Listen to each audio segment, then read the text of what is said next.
Bismillahirrahmanirrahim. Assalamualaikum warahmatullahi wabarakatuh.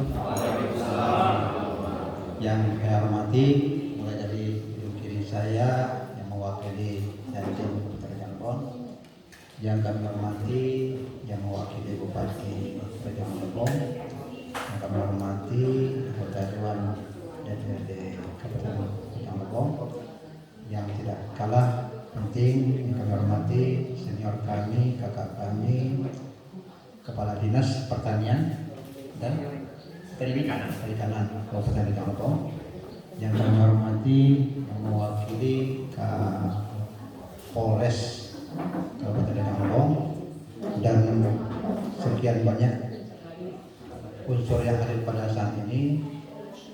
Ada dari BPBD, Kabit Edu, Ekonomi dan Dunia Usaha yang lengkap, Satpol PP, Koordinator Penyuluh, Puskeswan, Penggiat Peternak, dan tidak kalah pentingnya juga Kapolsek beserta jajaran, Babit Kaptimas, Ketua PWI, Kominfo. Ya, alhamdulillah, saya kira ini sangat lengkap ya. Yang kami hormati rekan-rekan sekalian yang tidak bisa disebutkan satu persatu.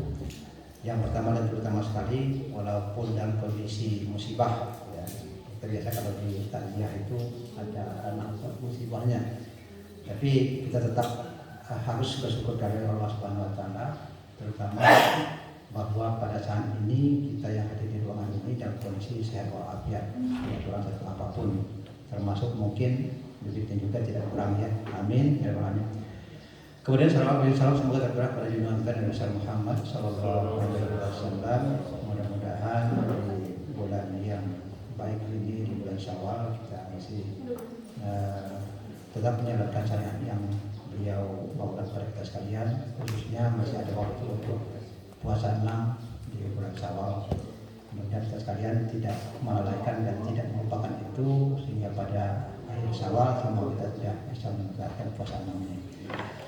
Bapak-bapak, ibu-ibu, para sekalian, memang beberapa minggu terakhir ini kita menghadapi musibah nasional yang berikutnya setelah COVID.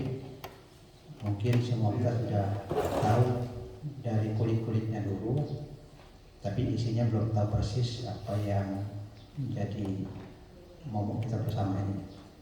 Saya dalam kesempatan ini sambutan atau sekalian ini?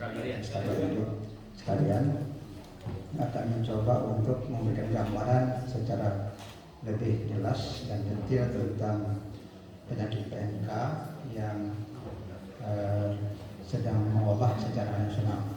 Saya ceritakan dulu kronologisnya. Jadi pada bulan April yang lalu ada beberapa kabupaten di Jawa Timur, yang pertama Gresik, kemudian Lamongan, terus Sidoarjo, dan satu lagi ada satu kabupaten lagi yang itu terdeteksi adanya penyakit aneh yang di luar kebiasaan selama ini, gitu ya.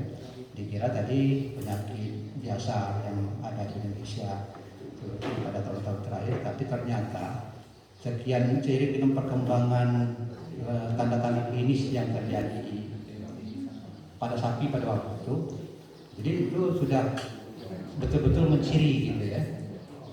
Kok ada demam panas tinggi, kemudian di mulutnya meleleh cairan berlebihan, lama-lama muncul itu di mulutnya ada tanda-tanda mulai dari melepuh-lepuh, kemudian mulai melebar-lebar, dan akhirnya hampir seluruh mulut itu terjadi perlukaan-perlukaan sampai berdarah-darah begitu. Terus berikutnya di kaki juga ada,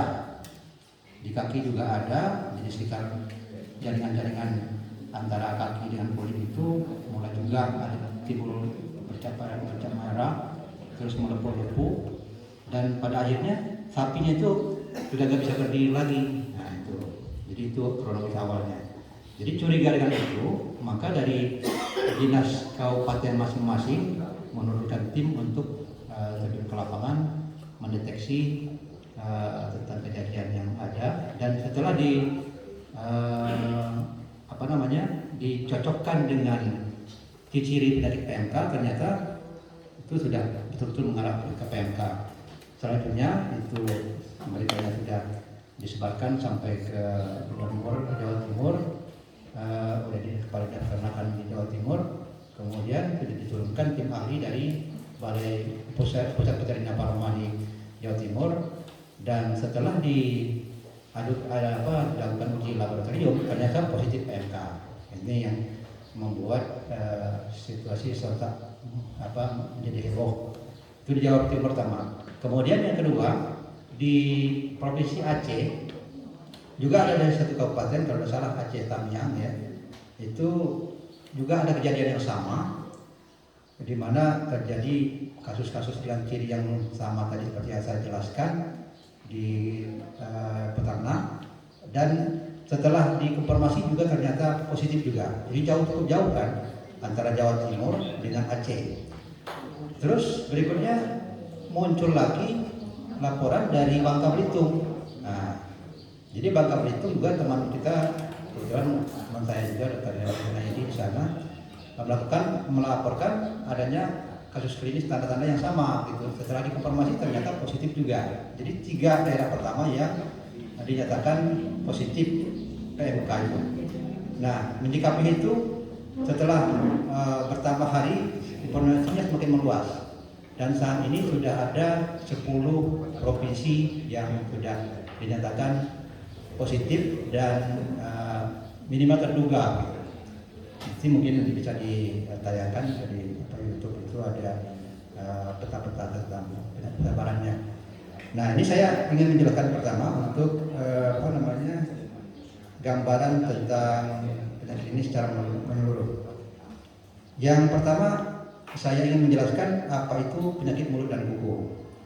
Jadi secara literatur, penyakit mulut dan kuku itu merupakan penyakit yang menular pada hewan yang paling menular yang pernah diketahui di seluruh dunia. Jadi penyakit paling menular pada hewan yang pernah diketahui dunia. Tuh. Kemudian ancaman global yang parah saat ini dan akan terus berlanjut. Jadi lebih dari 100 negara sudah menjadi daerah tertular. 77% populasi ternak masih tertular. Jadi saat ini 77% populasi ternak dunia ini tertular. Jadi begitu parahnya memang, jadi tidak bisa memang kita anggap biasa-biasa saja. Yang berikutnya dampak ekonomi, sosial dan lingkungan yang menghancurkan.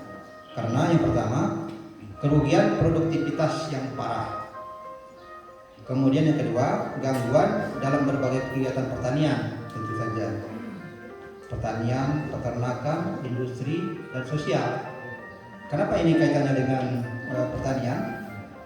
Sebagian dari kebutuhan pupuk kita kan dihasilkan dari kotoran hewan itu. Jadi apalagi sekarang pupuk organik itu sudah semakin sulit dan semakin mahal didapat. Kita sudah baru mulai mengarahkan agar para petani menggunakan pupuk organik. Pupuk organik ini sumbernya tentu saja dari ternak gitu ya. Bisa pupuk padat, bisa pupuk cair. Ya, jangan dikira air kencing sapi itu tidak bisa digunakan untuk pupuk, itu sangat bagus dan sudah bisa mulai kita olah. Di Bogor Utara adalah satu lokasi sudah memproduksi pupuk organik ya, dari kompos yang diolah sedemikian rupa, kemudian air kencingnya juga diolah sedemikian rupa menjadi pupuk cair gitu. Nah itu makanya itu sektor pertanian akan otomatis terganggu. Kemudian di peternakan sendiri dengan adanya kasus penyakit PMK ini terus terang tidak memang ya, sangat miris ya. Karena melihat kalau nanti bisa digambarkan betapa penularan yang sangat cepat terjadi, betapa dampak terhadap baik itu kematian, kemudian kesakitan ternak itu luar biasa, nanti kita bisa gambarkan. Terus dampak industri terusnya, kalau bahan baku sudah terganggu, di mana beberapa produk produsen kita untuk pengolahan daging itu terganggu, otomatis ini sangat berpengaruh. Ya kalau di daerah kita mungkin yang produsen bakso segala macam pada saatnya nanti akan tergoncang juga, ya. Belum lagi sektor-sektor industri yang berskala besar gitu, yang membutuhkan bahan baku dari daging. Kemudian dampak sosial, ya dampak sosial juga sangat hebat. Bayangkan aja beberapa peternak yang terganggu kondisi ekonominya akibat dari penyakit ini. Dan jelas yang sekarang terjadi di daerah-daerah tertular itu sudah terjadi panic selling. Jadi menjual ternak pokoknya nggak tentu sehat sakit, sekarang udah dijual semua. Orang ingin melepaskan ternak takut nanti ternaknya sudah nggak ada nilainya lagi, ya daripada mati ya nanti dijual secara mendadak dengan harga murah, itu panic selling. Berikutnya ancaman utama terhadap suplai pangan. Kalau sebagian besar sapi kita sudah habis, saja untuk kebutuhan konsumsi kita juga akan susah mendapatkan daging lagi. Apalagi ini menjelang hari raya Idul Adha ini yang membutuhkan begitu banyak hewan untuk dipotong. Jadi resikonya sangat tinggi ya tentang penyakit ini. Berdasarkan studi penilaian risiko masuknya virus PMK ke Asia Tenggara, itu disimpulkan bahwa risiko serangan virus PMK ke wilayah Indonesia termasuk tinggi ya. Terus hasil studi menunjukkan bahwa serangan lebih lanjut virus PMK eksotis bukanlah masalah jika terjadi, tetapi melainkan kapan terjadi. Nah, jadi bukan jika terjadi, bukan artinya kita tidak bisa berharap ini nggak akan masuk ke kita, tapi kapan terjadinya itu yang menjadi perhatian kita bersama. Mudah-mudahan kita dari Kabupaten Rejang Lebong bisa menahan supaya tidak terjadi gitu ya. Sampai saat ini alhamdulillah seluruh provinsi Bengkulu saya belum mendapatkan laporan satupun yang tidak menciri secara klinis tentang penyakit PMK ini. Namun demikian ya tadi, dengan kondisi kita sudah dikepung oleh provinsi-provinsi yang sudah terkonfirmasi positif, ya kita jadi waspada juga ya. Realitas ini dipicu oleh deteksi virus PMA menjadi serotipe O dari Asia Selatan ke Laos, Vietnam, Myanmar pada tahun 2015. Jadi ada mutasi virus di situ ya. Itu kadang membuat tingkat kekerasan akan semakin tinggi. Mengapa PMK ini begitu sangat menular?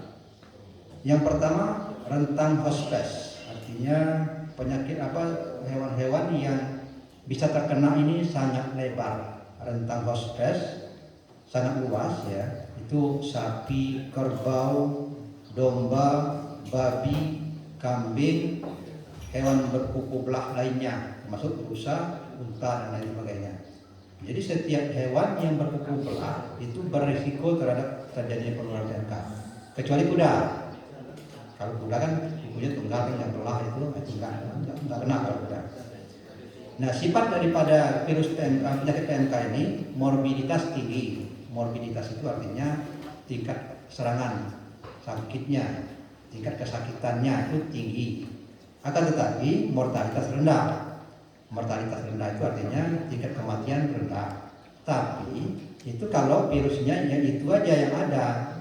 Namun kalau sudah terjadi serangan itu pada seekor ternak, yang jelas fungsi-fungsi vital di mulut yang untuk mengambil makanan dan mengunyah makanan itu akan terganggu ya. Kemudian yang kedua, kaki teraca yang menampung atau menahan sebagian besar berat tubuh itu juga akan terganggu. Ya bisa dibayangkan kalau walaupun tidak mematikan virusnya ini, tapi kalau sudah nggak bisa makan, sudah nggak bisa mengunyah, nggak bisa minum, kemudian nggak bisa berdiri, apa yang terjadi? Itu kan gamblangnya begitu kan. Jadi matinya itu bukan karena penyakitnya gitu, hanya matinya karena tidak masuk bisa makan gitu. Nah itu yang menyebabkan kematian akan tinggi begitu. Dinamika penularan yang kedua, mengapa PMK itu begitu menular, yaitu dinamika penularannya cepat. Jadi dia cepat sekali menular, penularannya tingkat tinggi. Pola pengeluaran virus atau shedding virus PMK diekskresikan ke dalam air liur, terutama air liur, kemudian napas, susu, begitu juga dari lepuh-lepuhnya itu sudah berisi virus semua itu, kulit, urin, dan feses, semuanya itu bisa mengandung virus semua. Lalu itu yang penularan tingkat tinggi tadi kita lihat aja di Jawa Timur itu baru sekian hari aja, tadinya cuma 4 kabupaten yang tertular, saat ini sudah mungkin sudah mencapai 10 kabupaten. Terus bukan lagi Jawa Timur yang saat ini sudah merah, dari peta yang saya dapatkan terakhir, Jawa Tengah, Yogyakarta, Jawa Barat, Banten juga sudah positif, sudah ada temuan kasus klinisnya gitu. Terus sudah mendarat di Sumatera Barat sudah dilaporkan juga ada. Terus di Sumatera Selatan, Lubuk Linggau yang kemarin kita santet juga itu sudah juga positif. Lampung juga sudah ada kabupaten yang positif juga. Nah, yang menjadi pertanyaan sesuai dengan isu yang ada, katanya yang di Linggau terjadi karena sapi di pasar dari Bengkulu, tapi kita perlu ini juga, tidak bisa mengenal informasi itu secara bulat-bulat aja, kita selidiki dulu apa benar dari Bengkulu. Yang jelas kemungkinan besar sapinya sudah lama di Linggau itu, walaupun pasar dari Bengkulu kan berarti kan sebenarnya bukan dari Bengkulunya, karena kita lihat kampasan ini Bengkulu belum ada satupun tanda klinis yang bisa kita temukan itu. Ya itu, jadi perlu klarifikasi kalau misalnya ada berita yang menyatakan bahwa kasus yang terjadi di Kabupaten Lubuk Linggau itu merupakan sapi dari Bengkulu, itu bisa kita tangkap dulu, karena di Bengkulu saat ini belum ada kasus yang dikatakan positif. Penularan PMK pada hewan, itu kambing domba, itu sifatnya di kambing dan domba itu hospes pemelihara. Jadi dia itu sifatnya bisa memelihara virus dalam jangka lama kalau sudah terjadi di kambing sama domba. Jadi hospes pemelihara, jadi induk semang pemelihara. Jaringan perlindungan itu sudah sampai 4-6 bulan bisa bertahan di kambing sama domba. Terus babi itu hospes penguat. Jadi babi hutan itu kalau terkena itu dia menguatkan amplifier host. Kemudian pada sapi itu indikator penyakit. Nah, kalau sudah terjadi pada sapi itu indikator bahwa penyakit itu sudah ada di darah kita. Terus tingkat morbiditas, tingkat kesakitannya antara 80 sampai 100%. Katakanlah di satu wilayah kita, apalagi lingkup desa misalnya, ada satu kejadian kasus, terus tidak akan berapa lama itu bisa mencapai 100% terkena semua gitu.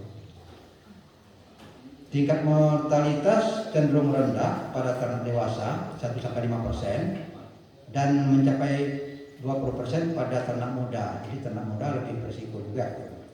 Nah, tapi itu tadi kematian cuma 1-2% sampai 5% yang disebabkan oleh virus ini. Tapi itu tadi dampak lanjutan darinya itu tidak bisa makan segala macam, itu akan menyebabkan kematian yang tinggi juga pada akhirnya gitu.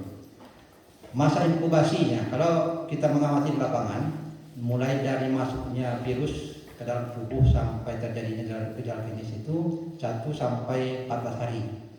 Artinya kita mengamati 1-14 hari. Paling sering itu 2-5 hari dia akan terjadi kasus klinis. Kemudian ekskresi virus dapat terjadi sebelum onset gejala klinis. Jadi virus itu dikeluarkan dari tubuh yang sudah terkena penyakit itu bisa terjadi sebelum terjadi gejala klinis, apalagi setelah gejala klinis. Artinya 1-2 hari sejak mulai terserang itu juga sudah bisa menularkan virus ke ternak-ternak yang lainnya. Nah, sekarang kita beralih ke masalah kesiapsiagaan kita. Lingkup kesiapsiagaan darurat kita, yang pertama ada kategori prawabah, kemudian nanti wabah, dan yang terakhir pasca wabah. Nah, kalau yang masuk dalam prawabah, pencegahan dan kesiapsiagaan preparedness, jadi pencegahan dan kesiapsiagaan inilah yang kita lakukan mulai hari ini ya. Ini prawabah ini kita berharap supaya sebelum terjadi wabah kita sudah bisa antisipasi semaksimal mungkin. Kemudian yang pada fase kedua itu wabah. Kalau sudah terjadi wabah, mudah-mudahan di daerah kita doakan tidak terjadi wabah. Kalau sudah terjadi wabah, itu sifatnya sudah pengendalian dan pemberantasan. Bahkan lagi pencegahan dan kesiapsiagaan. Jadi sekarang sudah fase kesiapsiagaan dan pencegahan. Ya, kita mencegah supaya tidak masuk virus PMK ke wilayah kita. Nah, nanti kalau sudah terjadi wabah, itu mau tak mau kita harus melakukan ke pengendalian dan pemberantasan. Kemudian pasca wabah itu bagaimana kita mengembalikan populasi untuk memperoleh status kita itu kesehatan hewan kita menjadi bebas kembali dari PMK. Jadi ada 3 tadi saya ulang lagi. Yang pertama prawabah, kesiapsiagaan dan pencegahan. Kalau sudah terjadi wabah itu pengendalian dan pemberantasan. Kemudian kalau sudah pasca wabah, nanti wabah sudah berakhir, kita bagaimana mengembalikan populasi yang ada di masyarakat kita ternak supaya kembali seperti semula. Tantangan selama wabah seringkali bukan tantangan teknis, tetapi tantangan manajemen sumber daya, hubungan masyarakat, manajemen informasi, dan ketahanan mental. Itu yang kalau sudah terjadi wabah nanti. Tantangan pada prawabah dan wabah adalah kecepatan pengambilan keputusan. Jadi kalau sebelum terjadi wabah dan pada saat terjadinya wabah, yang tantangan kepada kita adalah kecepatan kita mengambil keputusan. Apakah sapi masih boleh kita masukkan dari luar dengan bebas, atau sudah harus kita lakukan pembatasan-pembatasan. Itu yang harus menjadi keputusan yang cepat yang diambil pada saat prawabah dan pada saat wabah. Nah, berikutnya saya akan menjelaskan tentang siklus kesiagaan dan respon darurat. Siklus kesiagaan yang pertama pencegahan. Pencegahan dan deteksi idealnya dilakukan secara bersamaan dan keduanya terjadi selama tidak adanya darurat penyakit.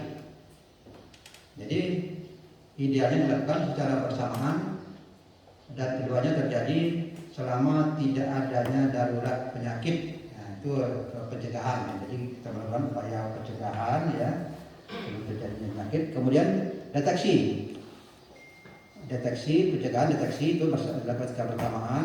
Jadi sekarang ini tadi sudah disampaikan bahwa rekan-rekan kita bagian Kaptimnas sudah mendatangi peternak-peternak dan tempat-tempat pemeliharaan ternak untuk ternak di wilayah masing-masing untuk mendata tentang kondisi ke hewan-hewan lain. Jadi kalau sudah terjadi adanya kasus klinis, maka itu segera diisolasi. Tempat itu, dilakukan penanganan khusus sehingga dapat dipastikan penyakit atau virus PMK ini tidak menular ke ternak-ternak lain. Nah, keterlambatan pada titik ini sangat penting dan dapat menyebabkan penyakit tersebar luas dan mengarah kepada situasi endemik. Nah, kalau kita lengah, kalau sudah terjadi satu kasus, kita biarkan berhari-hari, itu akan menjadi potensi yang sangat besar untuk meluaskan penyakit itu dalam waktu yang cepat. Gitu. Nah, yang terakhir fase pemulihan. Setelah penyakit dapat dikendalikan atau dieliminasi, respon mereda dan periode pemulihan diperlukan untuk mengembalikan sektor peternakan yang terdampak ke keadaan sebelumnya. Jadi saat ini kita pada fase yang memang perlu tindakan pencegahan. Jadi kita berupaya sedapat mungkin nanti dibentuk satgas supaya semuanya berjibaku, saling berkolaborasi, bekerja sama untuk mencegah supaya penyakit tidak masuk ke daerah kita, khususnya wilayah Kabupaten Rejang Lebong. Karena Kabupaten Rejang Lebong merupakan daerah yang berbatasan dengan Sumatera Selatan yang terkena kasus positifnya itu dari Probolinggo. Jadi kita harus melakukan pembatasan, terutama arus masuk ternak dari Probolinggo ke Arah. Bertujuan mempersiapkan otoritas veteriner dalam menghadapi kejadian darurat penyakit hewan. Itu ada nanti bisa diberikan atau ditayakan tentang Fiat Pitindo ya. Fiat Pitindo strategi utama untuk penanggulangan wabah PMK. Itu harus diketahui dari jauh-jauh hari supaya pada saat ada terjadi wabah kita tidak bisa melakukan Fiat Pitindo secara baik. Keberhasilan upaya kesiapsiagaan dan respon darurat atau KRD tergantung pada efektivitas kerjasama antar pemangku kepentingan. Makanya pada hari ini kita bertemu ya, ada unsur peternak. Terus kalau secara produksi itu mungkin tidak terlalu penting bagi kita, itu sederhananya ininya. Kemudian distribusi sertifikat PMK juga tidak dulu. Hubungan imunologi virus PMK, jadi virus PMK itu karena ini virus ya, obat juga yang bisa kita berikan kawan-kawan veteriner lapangan kita sudah sangat paham tentang itu. Obat untuk PMK ini secara khusus tidak ada karena sifatnya virus. Sedianya itu setiap virus itu penyakit virus disediakan vaksin. Mas sekarang ini kan kita baru saja memulai masuk di fase wabah di Indonesia, jadi virusnya sedang dipelajari sertifikatnya apa, dan dalam waktu dekat ini memang bisa pihak produsen vaksin di Puskesmas Surabaya akan segera melakukan produksi vaksin. Cuma saya dengar dari arahan Presiden kemarin akan ada impor vaksin dari luar dulu.